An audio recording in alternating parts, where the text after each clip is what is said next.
kata mag ng'iyo kor lwasi en riwruoge makedo ne ratich oganda obago ng'anyo romo mar lalruok ewi lokruok mar chal kor lwasi ka giseyo pinje ma omeo kuom remo chwalo omenda mag kedo gi lokruok mar kor lwasi e pinje Afrika.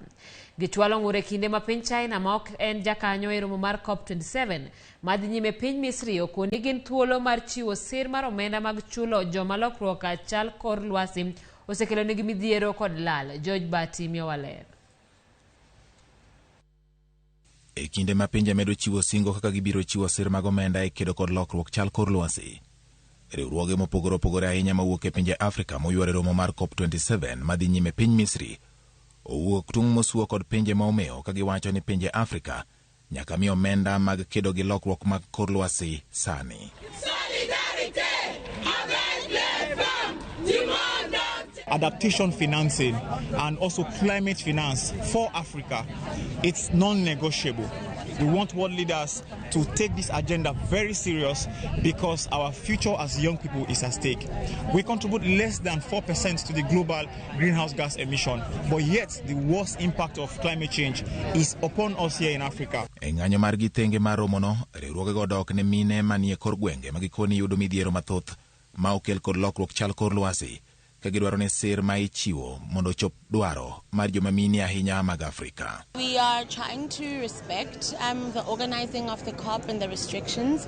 We're also wanting to make a point that this is a site for genuine engagement, and if the engagement is going to be meaningful and effective, we need to also be met halfway. So a lot of the work that we're doing has been really trying to push back, particularly because we feel so strongly about this issue and because civil society groups and organizations have worked so hard to put it on the agenda, so we're not going to allow the opportunity to pass us by. Kaluwore kod jatelo maduong' mar riwruok mar Bill and Melinda Gates, Mark Sussman, kopogore kod keto geno e kony mawuok e pinje maoko, pinje Afrika osechako chenro mag jolruok e kindgi giwegi. There's encouraging signs, certainly among African countries, for example, themselves, prioritizing it through the African Agriculture and Adaptation Initiative. Sussman wacho ni midhiero mag oula imbo mar Afrika kod oro e tung' mar Afrika dwaro kony mapiyo kendo jochiw sir nyaka kasre e reso pinje Afrika mondo giwuog e midhiero ma okel kod lokruok chal mar kor lwasi. When you talk about something like